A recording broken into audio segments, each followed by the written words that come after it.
তেজপুৰত কংগ্ৰেছৰ প্ৰতিষ্ঠা দিৱসৰ কাৰ্যসূচী পুৱা পতাকা উত্তোলনেৰে আৰম্ভ হোৱা কাৰ্যসূচীত অংশগ্ৰহণ প্ৰদেশ কংগ্ৰেছৰ সভাপতি গৌৰৱ গগৈৰ লগতে কংগ্ৰেছ নেতৃবৰ্গ।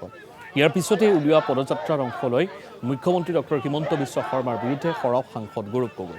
ডক্টৰ হিমন্ত বিশ্ব শৰ্মা মুখ্যমন্ত্ৰী হৈ থকালৈকে জুবিন গাৰ্গে ন্যায় নাপায় বুলিও তাৎপৰ্যপূৰ্ণ মন্তব্য প্ৰদেশ কংগ্ৰেছৰ সভাপতিগৰাকীৰ।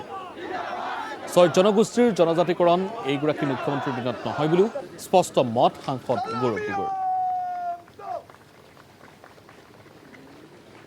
আজি আমাৰ কংগ্ৰেছৰ বাবে এটা গুৰুত্বপূৰ্ণ দিন।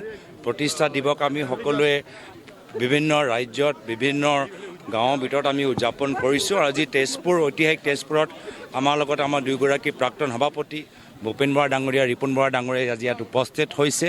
আৰু তেজপুৰৰ প্ৰয়াত জ্যোতিপ্ৰসাদ আগৰৱালৰ মৰমৰ তেজপুৰত আমি সকলোৱে আজি পদযাত্ৰাৰ যোগেদি সংকল্পবদ্ধ যে আগন্তুক বিধানসভা নিৰ্বাচনত অসমৰ ৰাইজক বৰ্তমানৰ অহংকাৰী চৰকাৰৰ পৰা পৰিত্ৰাণ দিব লাগে। বৰ্তমান চৰকাৰখনে বাৰে বাৰে আক্ৰমণ কৰি আছে, বিভিন্ন সময়ত আক্ৰমণ কৰি আছে মুখ্যমন্ত্ৰীগৰাকীয়েও।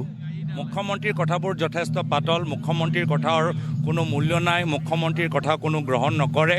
আৰু তেওঁ নিজেই জানে যে তেওঁৰ চৰকাৰ যাবলগীয়া আছে, আৰু সেইকাৰণে হতাশ হৈ আজিৰ তাৰিখত যুক্তিহীন কথাবোৰ ক'বলৈ আৰম্ভ কৰিছে।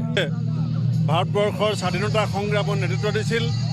আজি তাত আমি কংগ্ৰেছ দলৰ 140 বছৰীয়া প্ৰতিষ্ঠা দিৱসৰ এই বিশাল শোভাযাত্ৰা আমাৰ প্ৰদেশ কংগ্ৰেছৰ সভাপতিৰ নেতৃত্বত আমি কৰিছোঁ।